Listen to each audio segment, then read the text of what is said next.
தலைவரின் 109வது பிறந்த நாளில் கழக தொண்டர்களோடு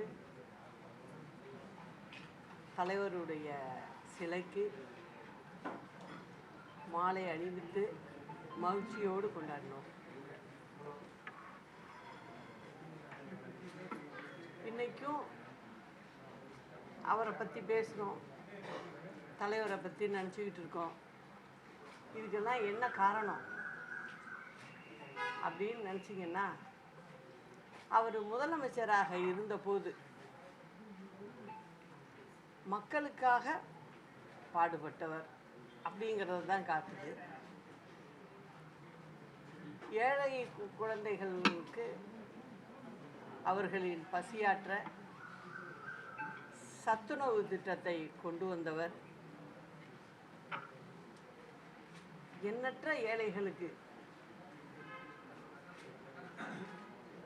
நல்ல திட்டங்களை கொடுத்து அவருடைய ஆட்சி காலத்தில் ஆட்சியை நடத்தினார். ஏழை விவசாயிகளுக்காக இலவச மின்சாரம் கொடுத்தார்.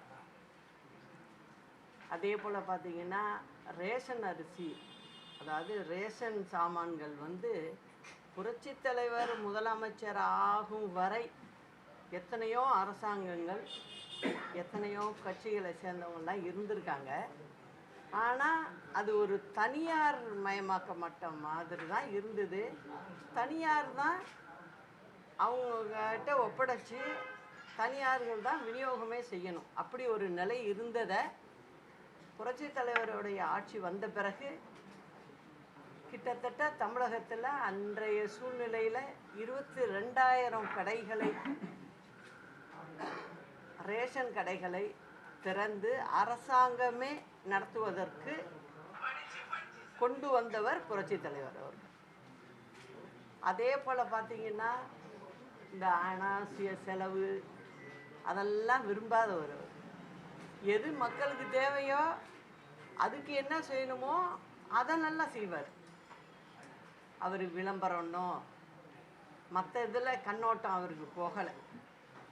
மக்களை சுற்றியே தான் வாழ்ந்துட்டு போயிருக்கார். அவருடைய காலகட்டத்தில் பார்த்திங்கன்னா மொத்தமே பொறியியல் கல்லூரிகள் தமிழகத்தில் 18 தான் இருந்துச்சு, அரசாங்கம் நேரடியாக நடத்துகிற கல்லூரிகள். அப்போ பணம் படைத்தவர்கள், வசதி பெற்றவர்கள் மட்டுமே அந்த படிப்பை படித்து கொண்டிருந்தார்கள். அந்த நிலையை மாற்றியவரும் புரட்சி தலைவர்.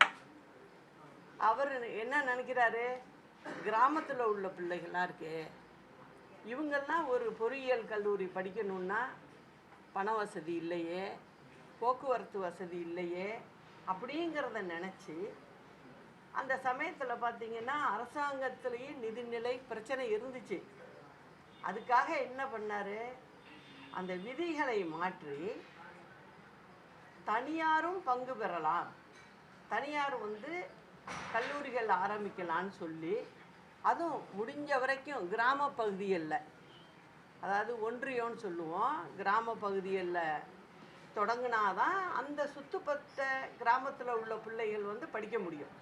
அப்படிங்கிறத நினச்சி தான் அவர் அந்த பொறியியல் கல்லூரிகளை கொண்டு வந்தார். இன்றைக்கி கிட்டத்தட்ட 400 கல்லூரிகளுக்கு இருக்குது நம்ம தமிழ்நாட்டில். நீங்கள் எந்த மாநிலத்தில் போனாலும் சரி, வெளிநாட்டிலையும் சரி, தமிழ்நாட்டு பிள்ளைங்க தான் பொறியியல் கல்லூரியில் படித்தவங்க தான் அங்கங்கே வேலையிலையும் இருக்காங்க. இது கொடுத்தவர் யார் அப்படின்னா புரட்சி தலைவர் தான். அதே போல் பார்த்திங்கனாக்கா கிராம நிர்வாக அதிகாரின்னு சொல்லி அது ஒரு குடும்பத்தில் உள்ளவங்க வாரிசு மாதிரி இருந்துச்சு அந்த பதவி. ஆனால் சம்பளம் கொடுக்குறதா அரசாங்கம். ஒரு குறிப்பிட்ட குடும்பத்தில்னா அந்த குடும்பத்திலேருந்து வர்றவங்க தான் தொண்டு தொட்டு இருந்திருக்காங்க.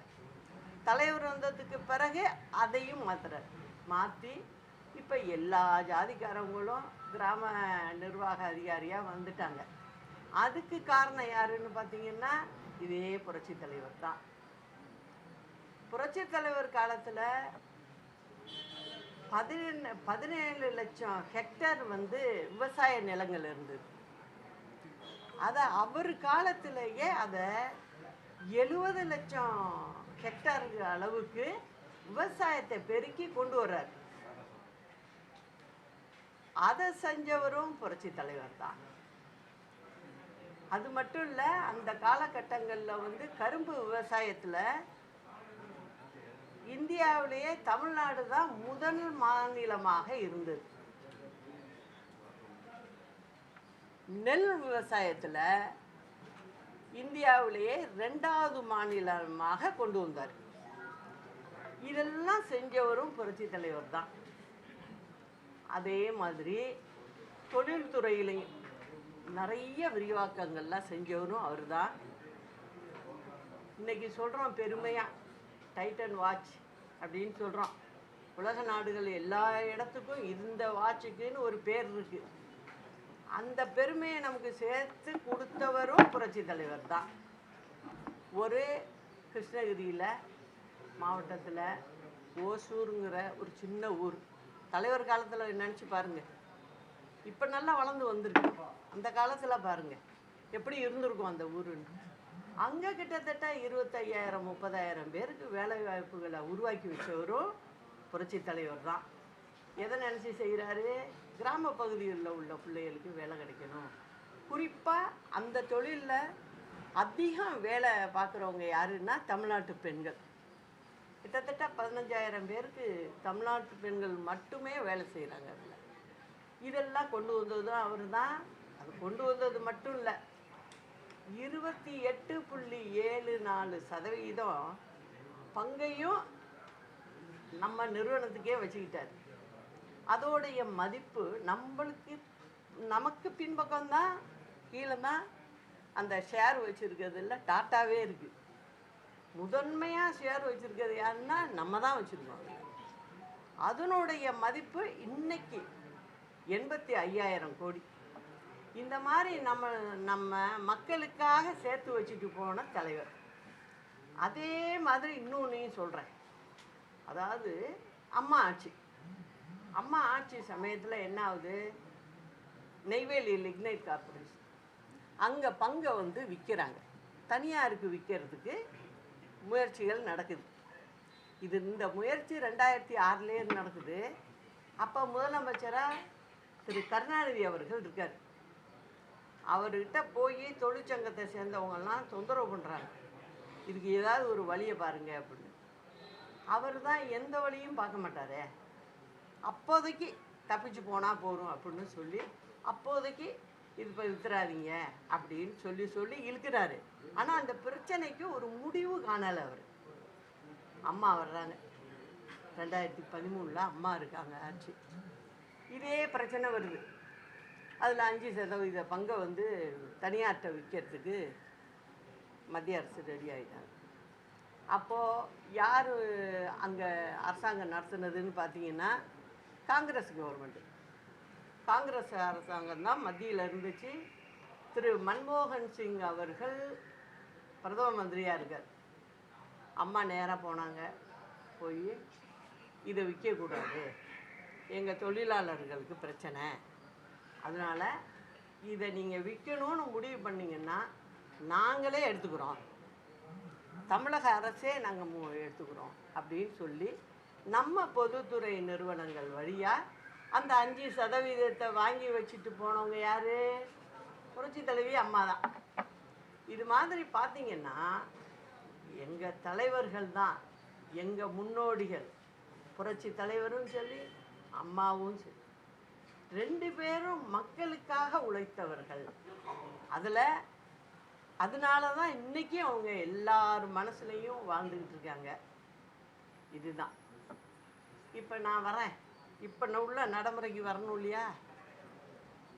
இப்போ முதலமைச்சர் என்ன சொல்கிறாரு, நாங்கள் வந்து எனக்கு வந்து கம்பு சுத்த தெரியும், எல்லா வேலையும் தெரியும், கார் ஓட்ட தெரியும். ரொம்ப முக்கியமான விஷயம் பாருங்க, ஒரு முதலமைச்சருக்கு கார் ஓட்ட தெரியும், வண்டியில் போகும்போது பாட்டு கேட்க, நம்மலாம் பாட்டே கேட்குறது இல்லை, யாருமே கேட்குறது இல்லையோ, பாட்டு கேட்க தெரியும். அது குறிப்பாக யார் பாட்டு? புரட்சி தலைவரோட பாட்டு. அதை நான் தவறுன்னு சொல்லலை, அந்த பாட்டை கேட்டுனாலும் இந்த மக்களுக்கு செய்யக்கூடாதான்னு தான் நான். ஏன்னா புரட்சி தலைவரையும் மக்களையும் பிரிக்க முடியாது, சினிமாலையும் பிரிக்க முடியாது. நீங்கள் அந்த ஏழை மக்களுக்காக தான் அந்த பாட்டு பாடினா கூட அதில் ஒரு அர்த்தம் இருக்கும், ஒரு சமூக நீதி இருந்துக்கிட்டே இருக்கும். எனக்கு என்ன வருத்தம், முதலமைச்சர் சொன்னது நானும் டிவியில் பார்த்தேன். ஒரே ஒரு வருத்தம்தான், கேட்குறது தப்பு இல்லை, நல்ல விஷயந்தான். அதுவும் தலைவர் பாட்டேங்கிறப்ப நல்லா கேளுங்க, வேணான்னு சொல்ல. ஆனால் அவர் மாதிரி நீங்கள் செஞ்சுருக்கலாமே மக்களுக்கு. இப்போ 56 மாதம் ஆயிடுச்சு, என்ன பண்ணீங்க? ஒன்றே செய்யலையே. மக்களுக்குன்னு என்ன செஞ்சீங்க? இப்போ தேர்தல் வரப்போகுது அப்படிங்கும்போது என்ன பண்ணுறீங்க? சரி 3000 ரூபா கொடுப்போம் பொங்கலுக்கு அப்படின்னு சொல்லுங்க. இந்த பொங்கல் விஷயத்தை நான் முக்கியம் சொல்லி ஆகணும் உங்களுக்குலாம். அம்மா இருந்தப்போ என்ன பண்ணாங்க? இப்போ உங்கள் வீட்டுங்களெல்லாம் பாருங்கள், நம்மளுடைய மரபு இது. அதனால என்ன பண்ணுவீங்க, நீங்கள் வீட்டில் உங்கள் பெண்கள் வீட்டுக்கு உறவுகள் விட்டு போயிடக்கூடாது. அதுதான் கான்செப்டே.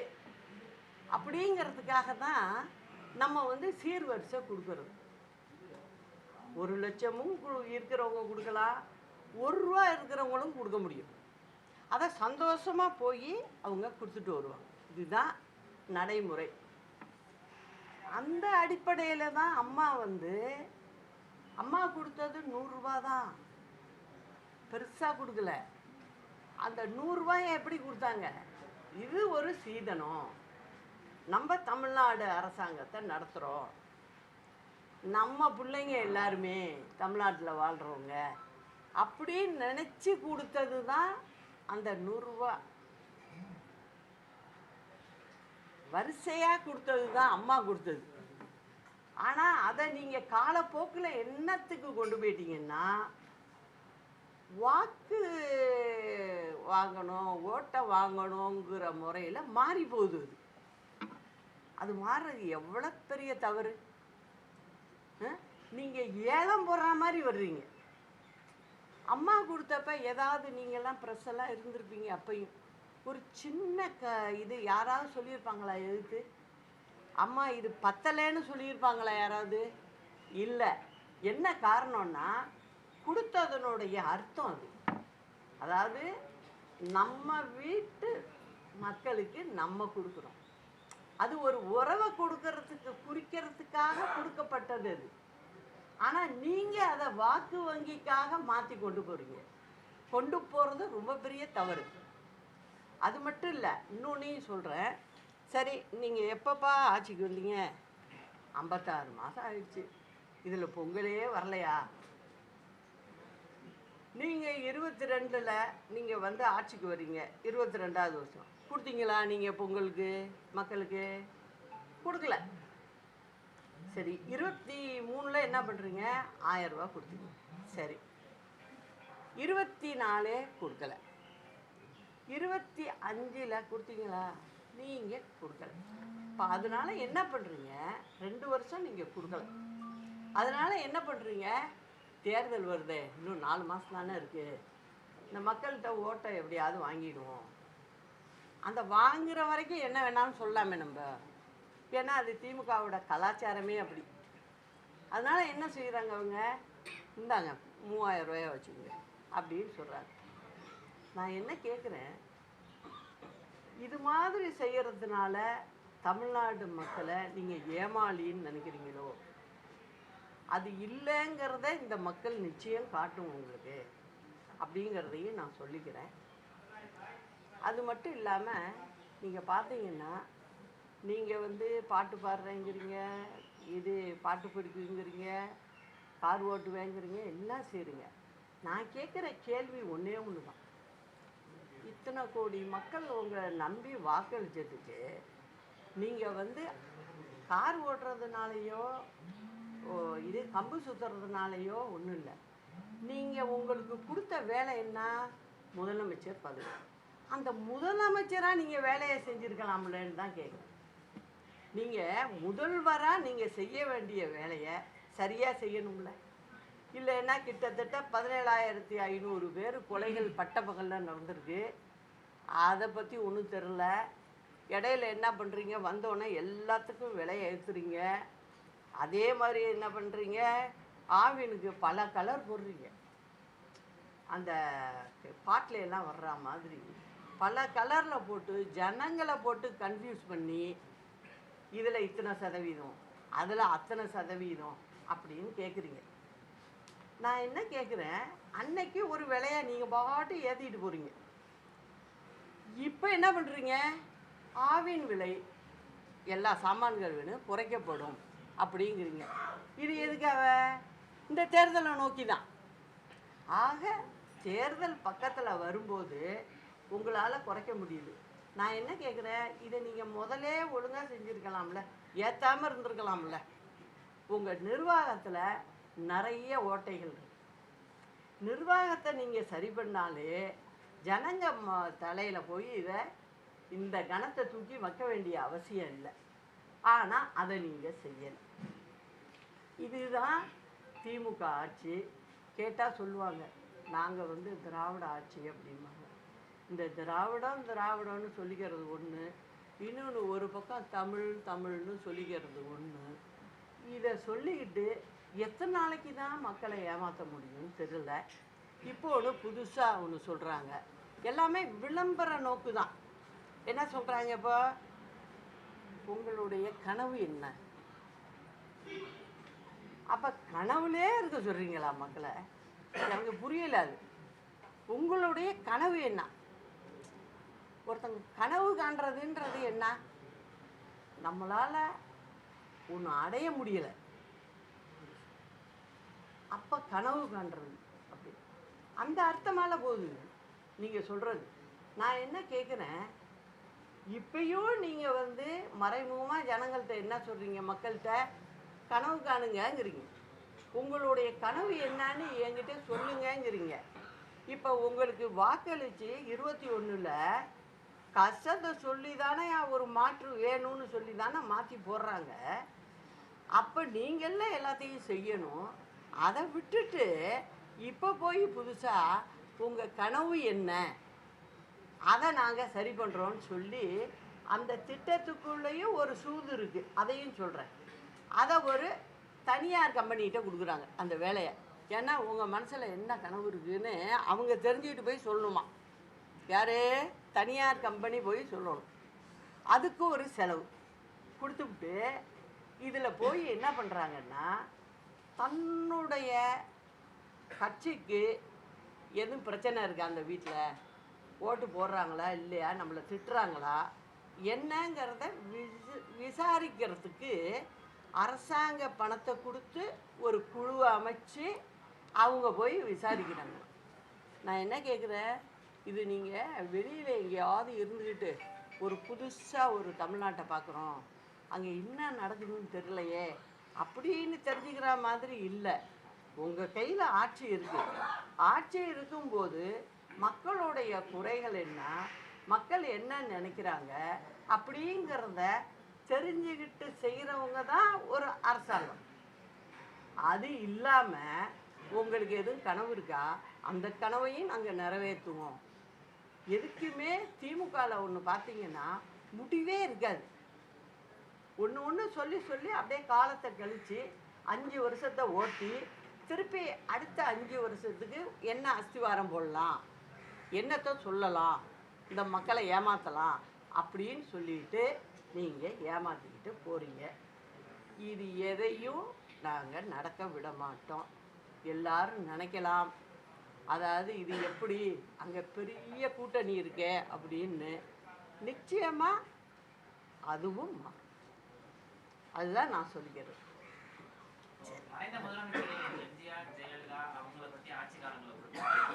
அவங்க தோற்றுவித்த அதிமுகவை இப்போ எடப்பாடி பழனிசாமி வழிநடத்திட்டு இருக்காரு. அவருடைய கொள்கைகள் கோட்பாடுகளையும் ஒத்துதான் தற்போதைய அதிமுக எப்படி இயங்குது? நான் ஒன்னே ஒன்று சொல்கிறேன் தம்பி, நல்லா புரிஞ்சுங்க. அதாவது ஒரு பெரிய மலை இருந்துச்சு. அது கருங்கல் மலை. ஒரு ஆள் என்ன பண்ணுறாரு, ஒரு பெரிய கடப்பாறையை எடுத்துகிட்டு போகிறாரு. எடுத்துகிட்டு போய் என்ன பண்ணுறாரு, இதை உடச்சி இதுலேருந்து கொஞ்சம் கல்லை பேத்து எடுப்போம் அப்படின்னு நினைக்கிறார். நினச்சிக்கிட்டு போய் அவர் முயற்சி பண்ணுறாரு. ஆனால் முடியல. அப்போ அப்படி திரும்பி பார்க்குறாரு. அந்த மலையிலே பார்த்தீங்கன்னா ஒரு 6 அடியில் ஒரு மரம் வளர்ந்துருக்கு. நம்ம கடப்பாறையை போட்டு இடிக்கிறோம், இது ஒரு கடப்பாறை தான் எகிறுத ஒழிய அதில் ஒரு சின்ன ஒன்றுமே காணுங்க. இது எப்படி இந்த மரம் இங்கே வளர்ந்துது அப்படின்ட்டு பார்க்குறாரு. அந்த மரம் என்ன சொல்லுது, சொல்லாமல் சொல்லுது அப்படின்னு பார்த்தீங்கன்னா, ஒரு விதை,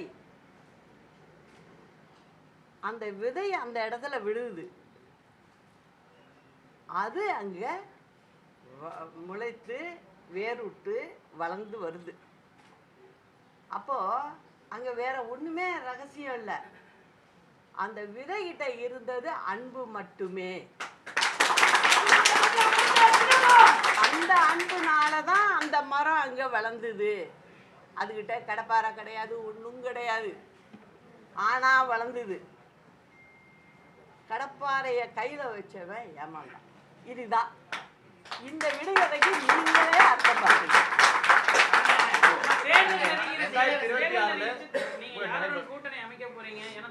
நான் தான் இப்போ சொல்லிட்டேன்ல, இந்த கதையில் எல்லாமே இருக்கு. என்ன, இந்த கதையில் எல்லாமே இருக்கு. ஏங்க, நானும் 39 வருஷம் இந்த இது தலைவர் மறைகிறாரு. அன்னைக்கு நீங்களாம் சின்ன பையனாக இருந்திருப்பீங்க, நிச்சயம் உங்களோட சீனியருங்கள்ட்ட கேட்டு தெரிஞ்சுங்க. அன்னைக்கு அம்மாவை எப்படி பிடிச்சி தள்ளி விட்டாங்க கீழே. அங்கே பக்கத்தில் இந்த பொண்ணு சைஸ் தான் இருப்பேனா, நான் தான் பிடிக்கிறேன் அம்மாவை. அன்னைக்கு இருந்தது. அன்னைக்கு கேபினட் யார் கையில் இருந்தது? 2ஆம் கட்ட தலைவர்கள் கையில் இருந்துச்சு. எல்லாம் பண்ணாங்க. இப்படி இருந்த எங்ககிட்ட இவ்வளவுதான், இப்படி இருந்த எங்ககிட்ட வெற்றி பெற முடிஞ்சிச்சா அவங்க? முடியல. அதனால சொல்கிறேன், அரசியலில் எப்போ என்ன வேணாலும் நடக்கலாம், அது நடக்கும். ஆனால் நான் திரும்பியும் சொல்கிறேன், புரட்சி தலைவர், புரட்சி தலைவி அம்மா, இவங்க 2 பேர் ஆட்சியை நான் திரும்ப திரும்ப சொல்கிறதுக்கு காரணம் அதுதான் மக்களாட்சியாக இருந்தது. நான் எல்லாரையும் பார்த்துட்டேன். உண்மையான மக்களாட்சி அப்படின்னு சொன்னால் அந்த 2 தலைவர்கள் தான். அதில் மாற்று கருத்தே இல்லை. இப்போ உள்ளவங்கெல்லாம் சும்மா பேசிக்கிட்டு இந்த மாதிரி திமுக என்ன நினைக்குது, நமக்கு எதிரியே இல்லைப்பா, கண் தொலைவு வரைக்கும் பார்க்குறோம், எதிரியே இல்லைன்னு இருக்கு. நான் ஒருத்தி இருக்கிறதே மறந்துருக்கு.